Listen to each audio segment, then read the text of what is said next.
Então, boa noite, gente. O meu nome é Letícia, eu sou doutoranda em História pela Universidade Federal de Santa Catarina, e eu estou fazendo estágio de docência, então, nessa disciplina, com a Prof. Dani. E o meu tema, né, o meu período que ficou para apresentar para vocês é o surrealismo. Essa é a nossa primeira aula, né, então são duas aulas.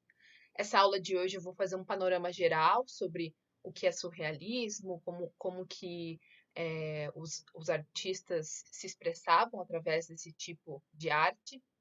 E na segunda aula eu vou falar sobre o texto teórico que a gente vai ler, né? Sobre Horst Bredekamp, que é a teoria do ato icônico, que aí eu vou tentar nessa segunda aula, então, né, apresentar como que a gente lê, né, uma teoria de um historiador da arte num movimento surrealista, né? Usando objetos surrealistas. Mas a aula de hoje não é, né, isso que eu acabei de dizer, é uma aula geral mesmo. É, então eu vou tentar ser simples, tentar ser didática com vocês. É bem difícil entender o surrealismo porque ele é muito abstrato, assim, pessoalmente eu acho ele abstrato, eu acho muito bonito, mas eu acho bastante abstrato. Eu vou fazer esse esforço então para que essa aula seja bastante proveitosa para todos nós. Como eu já me apresentei, né, eu só não falei sobre o meu projeto. Eu estou fazendo doutorado em História, como já disse, né? E o meu projeto, ele é sobre uma poeta, Sylvia Plath.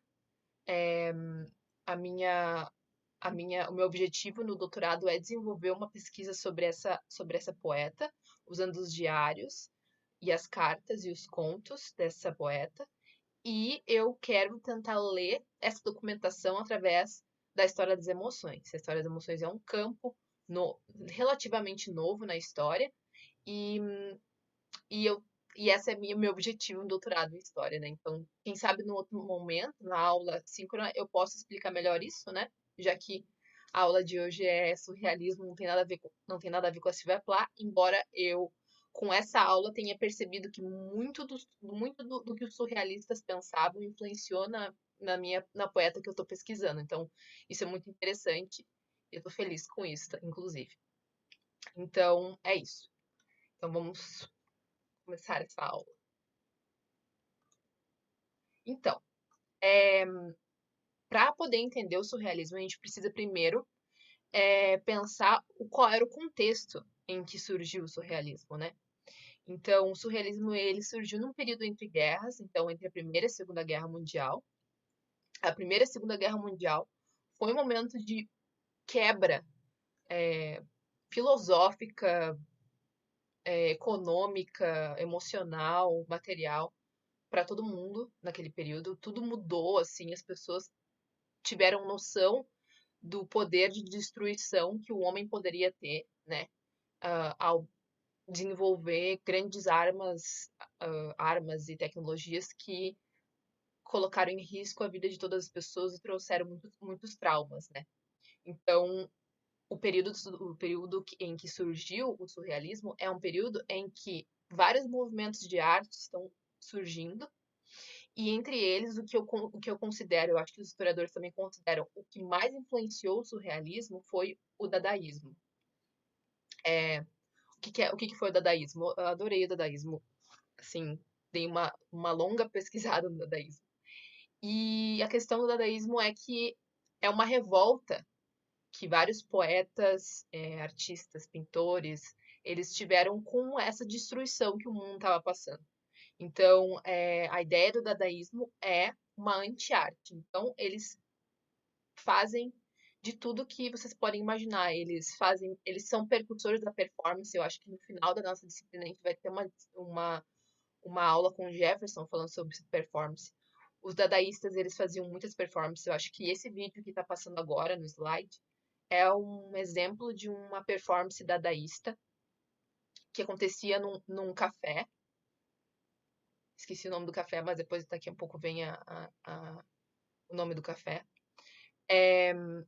E esse lugar, ele era um encontro em que vários artistas tinham para poder expressar a sua arte, né? O dadaísmo ele surgiu em dois lugares, em Zurique, na Suécia, na Suíça, e na Alemanha também, em Berlim. É, o que mais chama atenção do dadaísmo nesse caso, assim, para além dessa questão da anti-arte, deles fazerem apresentações, performances, e também brincarem muito com a linguagem. Os dadaístas, eles usavam de palavras que não tinham significado nenhum sonoro. Eles brincavam muito com as palavras. É, o objetivo desse movimento é questionar a própria obra de arte. Então, digamos assim, que no período anterior, tu tinha toda uma questão do que era considerado arte, academicamente falando, né? E os dadaístas, eles utilizam de todas as coisas do cotidiano para poder dizer que é arte. Inclusive, eu coloquei aqui para vocês podem observar um, o Marcel Duchamp foi um artista dadaísta muito importante e ele fez uma exposição com vários objetos assim cotidianos numa exposição que ele fez, né? E um desses objetos foi um mictório, né? Que ele chama de fonte, né? Então ali no o mictório com o nome dele, né? Não é o nome dele ali, então um mictório com um ano, né? Que foi o ano em que ele transformou esse objeto em uma obra de arte. Então, muitos dos poetas e artistas do movimento dadaísta, eles formaram o surrealismo depois, né? Mas por quê, assim? Qual é a questão toda? O próprio André Breton, que é o moço que fez o Manifesto Surrealista, ele tinha uma ideia contrária ao dadaísmo, já que o dadaísmo queria destruir tudo no sentido de uma anti-arte, então ser uma arte completamente crítica à realidade, o André Breton pensou no Manifesto Surrealista em que o surrealismo seria uma nova forma de poder viver a realidade de um jeito construtivo e positivo. Então, o surrealismo bebe dessa questão dadaísta de questionar a realidade, questionar a arte como ela estava sendo construída até o momento, mas a ideia aqui é construir uma realidade em que seja possível uma nova sociedade. E essa ideia vem do, do, do que eu diria assim, uma inspiração que eles tiveram no Freud. Freud, nessa época, ele já estava famoso, né? Os livros dele já eram popularmente conhecidos. E o André Breton e vários outros artistas, eles já estavam em contato com a obra do Freud. E no caso do surrealismo, a ideia é usar os sonhos, o inconsciente, para poder ter uma interpretação nova sobre a realidade. É questionar essa realidade que eles estavam vendo naquele momento e mostrar que o inconsciente ele pode te ajudar a, a combater os medos e todas as questões ruins que a sociedade reprimiu e que essas coisas ruins que a sociedade reprimiu foram as coisas que levaram à guerra e à destruição. Então, a ideia do surrealismo é mais ou menos beber da obra do Freud, uma interpretação do porquê que as coisas estavam daquele jeito e de que maneira, através do inconsciente, se poderia construir uma nova realidade naquele caos que estava acontecendo naquele momento, né? Então, como eu falei, né, é o Freud o grande muso, né, o muso inspirador dos surrealistas. Então, qual é a ideia do Freud, assim? A ideia do Freud é que tem o consciente e o inconsciente, né? E, e o Freud, ele tem um livro que né, é a Interpretação dos Sonhos, e a ideia do Freud é que é possível que a gente tenha uma leitura do ser humano através dos sonhos e dos mitos. Mas o que tem a ver sonhos e mitos? Então, é isso. No consciente, no nível consciente, é como um iceberg, né? A ponta do iceberg é o consciente. E o que está abaixo do iceberg, ali da ponta do iceberg, seria o inconsciente. O que tem nesse inconsciente? O inconsciente tem todas as nossos problemas, assim, tudo que a gente reprimiu de medo, desejo, Qualquer coisa que a gente precisou reprimir está no inconsciente. E é através dos sonhos que esse inconsciente se manifesta.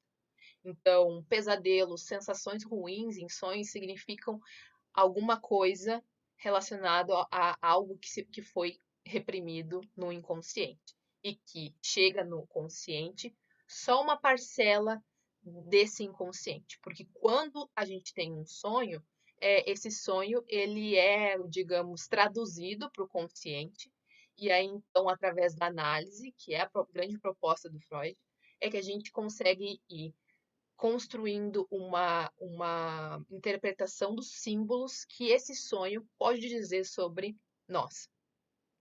Só que isso não é pensado em nível individual, é pensado em nível coletivo. Então, é, os sonhos que uma pessoa tem, as repressões que uma pessoa faz no inconsciente, ela é em grupo. Então, uma sociedade que reprime várias coisas, faz com, tem, então, digamos, um acesso à realidade através dessas repressões. No caso, a guerra seria essa grande repressão que aconteceu, resultou na guerra, né? É a questão do mito, então. O mito, para o Freud, é uma possibilidade de leitura sobre o inconsciente no passado. Através do mito, a gente tem, então, resquícios do que eram os desejos e as repressões, os medos no passado. E que são simbolizados em formas dessas narrativas que não são muito simples de entender. Os mitos, eles precisam ser bastante decifrados, assim, né?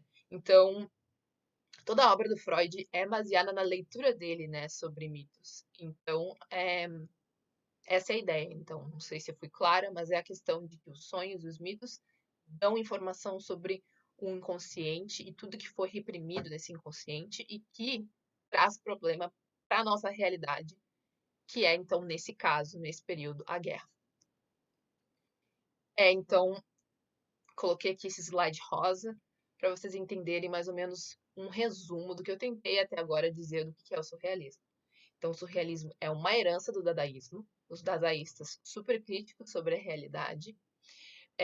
Uma coisa que eu esqueci de falar para vocês, os dadaístas, eles tinham uma forma de expressão, assim, da arte que ia contra a própria consciência. Então, tudo que tinha que vir de forma livre, sem julgamento, sem um julgamento estético da coisa toda. Então, é a criação espontânea, é vir algo na tua mente e tu lá escrever um poema com palavras quaisquer que vier na mente. É tu fazer uma pintura sem pensar muito, fazer riscos e tudo que for de forma que possa ser mais inconsciente possível, que possa passar menos possível do consciente. E uma outra ideia também do dadaísmo, que também continua no surrealismo, é uma recuperação dos instintos do homem, né? Eles gostam muito de objetos que vêm da África. Os surrealistas, eles fazem muitas exposições não, eles têm muitas coleções com objetos que vêm da África. Eles acreditam que a África é um lugar, então, que ainda tem essa sociedade que se mantém preservada por causa dessa manutenção do inconsciente que não tem tanta repressão como a nossa sociedade, o Ocidente, né? Então, essas são as questões que carregam, então, né, do dadaísmo para o surrealismo. Mas a diferença, então, como eu já tinha falado, é que se o dadaísmo queria uma destruição de tudo, o surrealismo quer uma construção através de uma revolução. Essa revolução é através da liberdade do indivíduo. Ele se desprender das amarras da sociedade que estão no consciente e poder encontrar, então, um novo homem na sociedade que possa reconstruir tudo diante daquela destruição, né?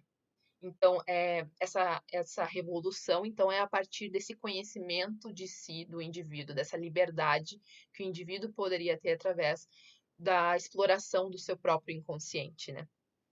Então, é isso. Essa é a primeira fase, então, do surrealismo, tá ligada a essa questão do Freud e dos sonhos.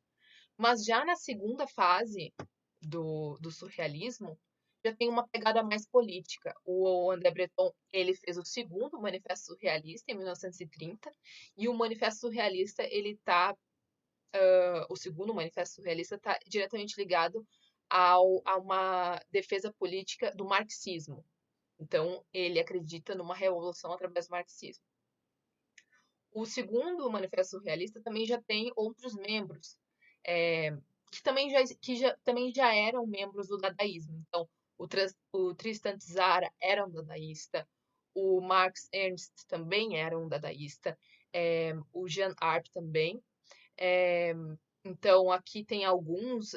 Eu coloquei aqui na foto para vocês verem, né, quem são esses surrealistas da década de 30, mas lembrando que, né, alguns deles já estavam nesse movimento anterior, dadaísmo, e continuam depois no surrealismo, né, explorando mais a questão do inconsciente dessa revolução, né. Vocês podem ver ali no meio tá o Dali, do lado do Dali tá o André Breton, e do outro lado daí tá o Max Ernst. Esses são os surrealistas que eu mais gostei até agora, assim, que eu me dediquei mais a explorar sobre, que eu espero falar mais sobre eles hoje também. Então, o, eu vou falar sobre o Dali, né? Porque o Dali foi o surrealista mais famoso, assim. Ele foi mais famoso porque ele também soube vender muito bem o trabalho dele. De um determinado momento do movimento surrealista, ele saiu, ele foi embora para os Estados Unidos, e nos Estados Unidos ele ganhou muito dinheiro vendendo as obras dele. Ele fez um grande apelo comercial, assim, sobre as obras dele. Foi de longe, assim, o surrealista que mais fez sucesso, né? Ele fez filmes, ele fez exposições, quadros, ele também trabalhou muito com arquitetura e ele era tipo um artista multifacetado, assim. É, eu trouxe hoje, assim, duas obras dele, que eu acho que são as mais famosas, assim. A primeira é a persistência da memória, então vocês podem ver nos objetos nos objetos não, nas imagens do Dali, que ele tem um jeito de pintura relacionado a uma coisa que meio assim mole, como tá ali os relógios, uma coisa meio derretida, né? A ideia dele é essa. Esse quadro, inclusive, ele tem várias interpretações sobre ele. Uma das coisas que eu aprendi com o surrealismo é que cada pessoa tem a sua interpretação sobre essas obras. Elas não são obras em que tu tem uma grande análise sobre elas, porque justamente a ideia é o inconsciente, né? Então, digamos assim, cada um tem a sua interpretação sobre a persistência da memória, né? Assim como também a segunda imagem que eu coloquei, que é a metamorfose do Narciso, é uma imagem que ele fez e que ele diz que a partir do método crítico paranoico é que ele começou a criar também as pinturas dele. Percebam que nessa imagem da metamorfose do Narciso é, é uma coisa muito recorrente nos surrealistas é ter um duplo, né? Eles geralmente têm um duplo que aparece, que tá sempre assim, ou na frente ou atrás, numa imagem. Nesse caso aqui, o Salvador Dalí desenhou o Narciso de um jeito. Vocês podem perceber que do lado parece que é uma mão segurando um ovinho e dentro desse ovinho nasce a flor de Narciso, né? Que no mito de Narciso ele se apaixona por ele mesmo, né? O Narciso e ele se afoga na imagem, ele vê a imagem dele refletida na água, né? Ele se apaixona por ele mesmo e ele se afoga e dessa morte dele nasce uma flor. E ali na pintura do Salvador Dalí tá a flor.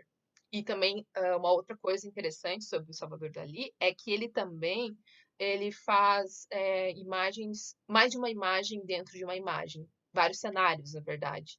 Então podem perceber que atrás tem um grupo de pessoas dançando, eu acho, e lá atrás já tem uma montanha, umas nuvens e tem até uma estátua ali, ali atrás. Então, tipo, Ele usa muito desses vários cenários dentro de uma mesma imagem, né? O método crítico paranoico do Salvador Dalí é muito louco, é muito difícil de entender. Eu vou falar bem nas palavras dele do que seria esse método crítico paranoico, tá? Que é o seguinte: é um método espontâneo de conhecimento irracional baseado na associação crítico-interpretativa dos fenômenos delirantes. A atividade crítico-paranoica é uma força organizadora produtiva de acasos objetivos. Atitude ativa, sistemática, organizadora, cognoscitiva desses mesmos fenômenos irracionais. Então, essa é a ideia dele, né? Do que seria o método crítico paranoico. Eu coloquei um vídeo, muito engraçado também, dele, uma entrevista de um italiano. Não dá pra entender o que o italiano fala, mas dá pra entender o que o Salvador Dalí fala, porque ele é espanhol, né? Então ele tá falando espanhol nesse vídeo. Vocês vão poder ver o que, nas próprias palavras dele, o que significa esse método crítico paranoico dele. Vou colocar aqui agora. Rimaniamo in Spagna da lì e parliamo del suo grande amico Federico García Lorca, che è stato uno dei suoi più intimi amici. Para mí, García Lorca representa el fenómeno integral y super gelatinoso de la poesía universal. García Lorca è Super gelatinoso. è un fenomeno, dice, super gelatinoso Exacto. della poesia universale, E ma integrale. integrale. Però questo termine di super gelatinoso non c'è molto chiaro, non è muy chiaro para nosotros questo termine super gelatinoso. Cosa es esto? Eso se puede comprender únicamente según el método paranoico crítico, que es de mi invención, y en el cual se otorga la máxima capacidad del conocimiento humano relativamente a las estructuras blandas. Por eso Dalí pintó hace 30 años el primer reloj blando. Super gelatinoso, da lì lo spiega appunto con la sua teoria filosofica, paranoica, critica della materia blanda, cioè della materia molle. Del resto Dalì è stato il primo inventore dell'orologio blando, dell'orologio molle, molti anni fa. Então, vocês viram, né, esse vídeo do Dalí explicando o que é o método crítico paranoico dele. É o método que está em todas as pinturas dele e outros objetos que ele tenha criado por aí. Um outro surrealista que eu queria falar é o René Magritte. Ele é diferente. Eu acho ele diferente. Eu acho que todo mundo acha ele diferente. Porque ele não tá tão assim na loucura dos sonhos, né? O Magritte, ele parece super crítico em relação às imagens, o que as imagens querem dizer, o que a imagem quer dizer, na minha opinião, por conta de uma sequência de obras que ele fez, que é a Atração das Imagens. E o legal do Magritte é que, tipo, todos os desenhos dele tá escondendo, tem algo, que é o que a gente quer ver, e na real ele coloca um outro objeto na frente, tu não consegue ver aquilo que tu quer ver. Então, tem esse cara aqui que tá sempre com essa flor na frente, ou é aquela maçã verde, que é muito famosa, né? Essa mulher com essa maçã aí. Ele tem outras pinturas dele que também tem a ver tem uma dele que eu gosto muito, que é uma sala, e aí do lado, assim, tem um nada, assim, tem um vazio, assim, aí tu fica pensando, meu Deus, o que que tem ali naquele vazio? Tu não consegue ver. Aquele casal também que apareceu aqui no vídeo, que tem um pano na cara deles, assim. Tu não consegue ver o rosto deles, tu não consegue ver eles se beijando, né? Então, o Magritte tem essa diferença que eu acho, assim, dos outros surrealistas, que é ele meio que criticar, assim, a questão do que se quer ver na imagem. E eu acho que essa obra dele, Isto Não É um Cachimbo, tem a ver com essa crítica da linguagem e da imagem. Isso Não É um Cachimbo é meio que uma ideia que ele passa de que isso não é um cachimbo, porque não é um cachimbo porque um cachimbo de verdade estaria na tua mão e tu poderia, né, fumar ele. Ali é só uma representação do que é um cachimbo. Não é um cachimbo. E então eu acho que essa crítica dele com relação à linguagem é muito interessante. Eu acho que é difícil também, né? Porque isso já a crítica do Magritte é algo que já está acontecendo há muito tempo na filosofia da linguagem, esse entendimento do que até onde, qual é o limite das palavras no nosso mundo real, até que ponto as palavras conseguem realmente articular o que está no mundo real, né? Eu acho que o Magritte tá nesse ritmo, assim, e é muito bom, assim, eu gosto muito das obras dele. Inclusive, quando o André Breton fez o segundo Manifesto Realista, o Magritte saiu fora do movimento. Ele brigou com o Breton, eles foram até num jantar, assim, e aí um insultou o outro, aí foi uma loucura, assim, e aí eles não se falaram mais, e ficaram brigados. Então, é, é uma pena, assim, mas não tem problema, porque aí o Magritte continuou pintando, é, continuou produzindo várias obras, assim. Até achei interessante que eu vi um documentário que fala que algumas obras dele desapareceram e aí descobriram depois que ele tinha reaproveitado essas obras para poder montar um novo quadro. Então, assim, passaram um raio-x numa obra dele e encontraram 4 pedaços de uma obra dele que estava desaparecida, assim. Então, tipo, ele reaproveitou obras que todo mundo tava procurando depois. E, e é isso, assim, eu gosto muito dele, embora eu ache super difícil também e meio chocante. O outro surrealista, nossa, esse é demais, assim, é o Max Ernst. É, eu coloquei Max Ernst e a guerra porque é importante pensar que o surrealismo ele também fala sobre a guerra. Ele não é só os sonhos loucos que uma pessoa tem. Ele também tem a ver com a expressão do que esses artistas viram na guerra. Muitos deles foram para a guerra. O Max Ernst foi um que foi para a guerra e ele voltou da guerra meio que assim, destruído emocionalmente. Ele até disse que depois que ele voltou da guerra, aquela pessoa que foi para a guerra, o ele dele antes da guerra morreu e ele começou a se referir a ele mesmo em terceira pessoa, de tão traumático que foi a situação. E, e o Max Ernst, ele é assim, um surrealista que eu gosto muito porque ele explorou várias técnicas diferentes.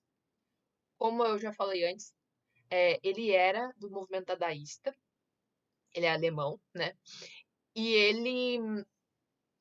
ele desenvolveu muitas técnicas, desde o dadaísmo até o surrealismo, que eu acho muito interessante, assim. A técnica que ele mesmo criou foi a frotagem, né? A frotagem é simplesmente assim, tu pega um objeto, vamos supor que eu pego isso daqui, esse ossinho aqui, aí eu pego um papel, eu coloco em cima e pinto em cima, e aí vai ficar impresso no papel a textura do objeto que está embaixo do papel. Ele fez muito disso, essa obra dele, que é a Europa Depois da Chuva, que fala sobre a guerra, é uma imagem que tem a técnica da frotagem, né? Tem também a técnica da raspagem, que eu também gostei muito, eu quero fazer também, que é tu pegar um papel, desenhar bem forte com cores, assim, sei lá, giz, bem forte, cores, assim, e depois pegar uma tinta preta, pintar em cima, e depois pegar um estilete e fazer o desenho em cima. De forma que, tipo, tu vai ter uma imagem por trás, assim, toda colorida, e tu vai estar desenhando em cima da tinta preta e vai aparecer, então, desculpa, vai aparecer a cor colorida embaixo, né? E por cima a tintura preta. Eu acho que dá para entender bem isso aqui, ó. Eu acho que dá. Eu imagino que ele tenha pintado super colorido embaixo, depois passado a tinta preta em cima e feito toda essa raspagem com um estilete, sei lá, com algum objeto, para ficar desse jeito. Eu gosto muito dessa imagem. Essa imagem tem uma relação com a guerra, que ali a parte que tá bem, que tá bonitinha na imagem é o oeste, que seria os Estados Unidos. E aqui, onde está tudo destruído, seria o leste, que seria a Europa. Então, é uma imagem que está mostrando, né, o leste e o oeste e o que a guerra fez de um lado e de outro, né? Maravilhoso. Além disso, ele fez alguns monstros também. Eu gostei muito desses monstros. Também inspirado em monstros míticos.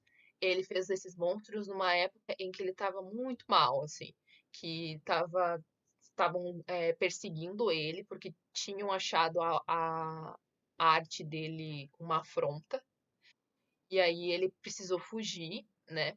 Então, essa época é muito relacionada a esse momento de tensão que ele estava passando na vida dele.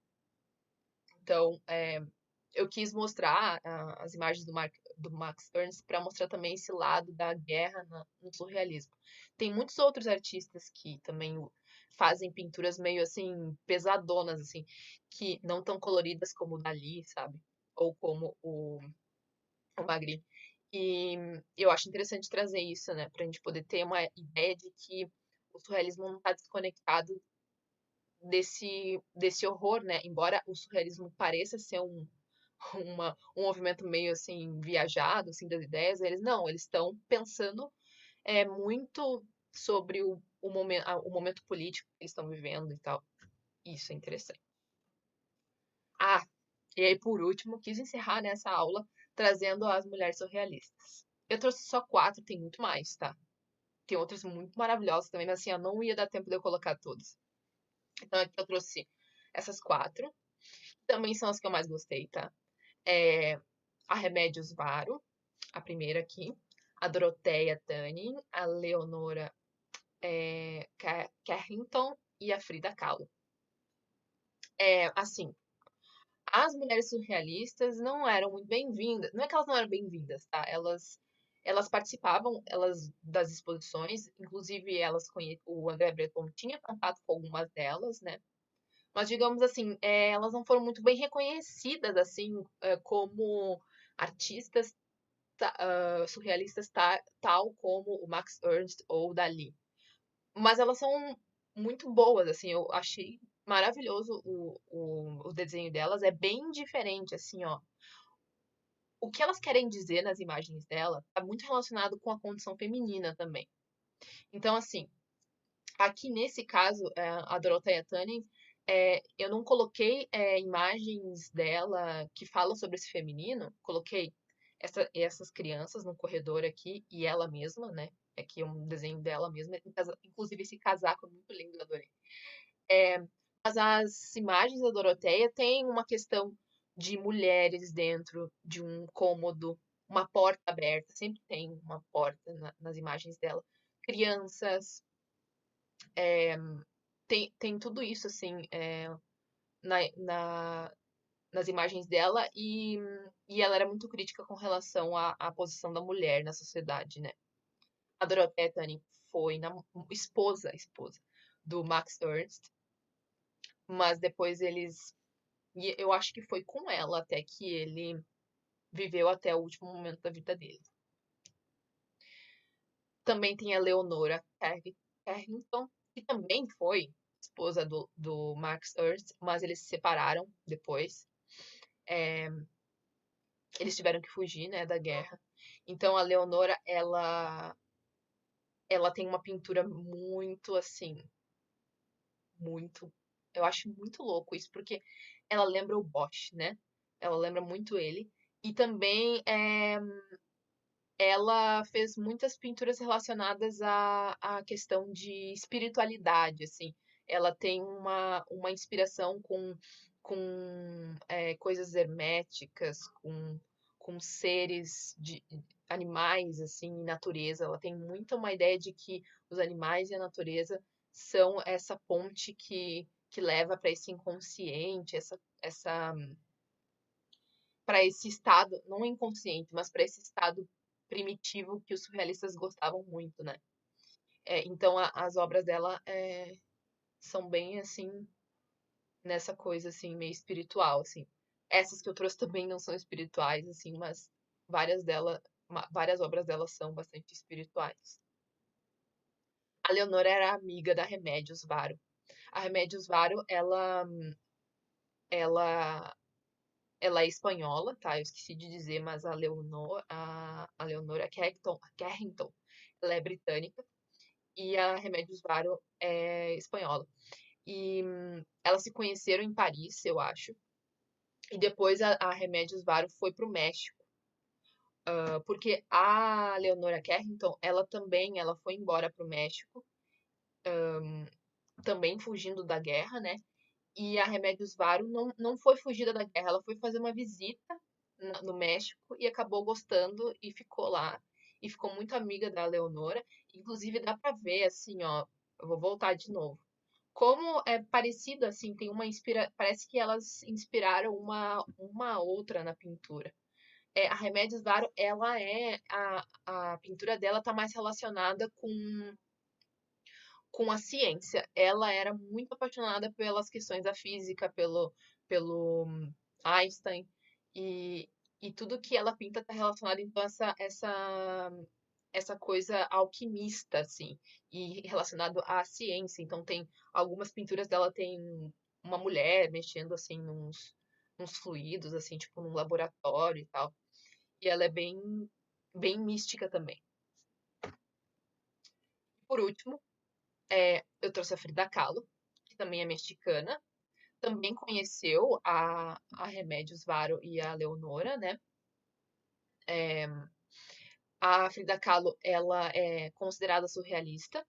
O André Breton ficou muito interessado no trabalho dela, reconheceu ela como uma artista surrealista, mas ela mesma, em vida, disse que não se considerava surrealista. Porque ela disse que, na verdade, ela não pintava sonhos, e sim ela pintava a realidade dela. Então, assim, as imagens da Frida são diferentes nesse sentido. Ela acaba desenhando muito ela nas imagens. Então, tem muitos autorretratos dela. Inclusive, aqui trouxe esse que é referente à condição de saúde dela, que a Frida Kahlo, ela foi atropelada por um bonde. E depois desse atropelamento, ela nunca mais se recuperou. Ela ficou com dores horríveis no corpo que levaram ela a ficar sem se movimentar por muito tempo, né? Então ela acaba desenhando, né, esses sofrimentos, as emoções dela nas pinturas. Inclusive aborto, como aconteceu ali nessa imagem, uma pintura sobre aborto, porque ela também teve dificuldade de ter filhos depois, por conta desse problema de saúde, né? Então, as obras dela são muito sentimentais nesse sentido, assim, por conta também do relacionamento ruim que ela teve com aquele cara horroroso. Então, é isso, assim, a Frida Kahlo é, é a última surrealista que eu trouxe para a aula de hoje, né? E eu queria concluir essa aula, né? Para poder dizer que, então, o surrealismo é tudo isso que eu falei, tudo relacionado a sonho, relacionado a uma crítica à sociedade, uma crítica a tudo que estava acontecendo. Mas o surrealista, ele acabou depois da Segunda Guerra Mundial, porque vários artistas tiveram que fugir, se refugiar em outros lugares. Embora o movimento tenha acabado, ele influenciou muito depois, muito da arte, técnicas diferentes, como eu mostrei do Marx Ernst, acabaram sendo colocadas no mundo das artes, técnicas que não eram muito comuns antes, colagem, frotagem, raspagem, como eu contei já. Essas técnicas serviram de inspiração para outros estilos artísticos. E é isso, assim, o surrealismo ele se mantém muito presente, assim, depois, mesmo ele tendo acabado, se manteve muito presente na vida, no cinema, inclusive. Então é isso, assim. Eu acho que na próxima aula, sobre a aula teórica, eu vou trazer outras questões do surrealismo, outros objetos mais, assim, na próxima aula vai ser mais objetos, para vocês verem, então, como que a gente pode ver, então, o surrealismo de um outro jeito, mais vívido, assim, mais real. Então é isso. Então agradeço a vocês. Espero que vocês tenham gostado da minha aula.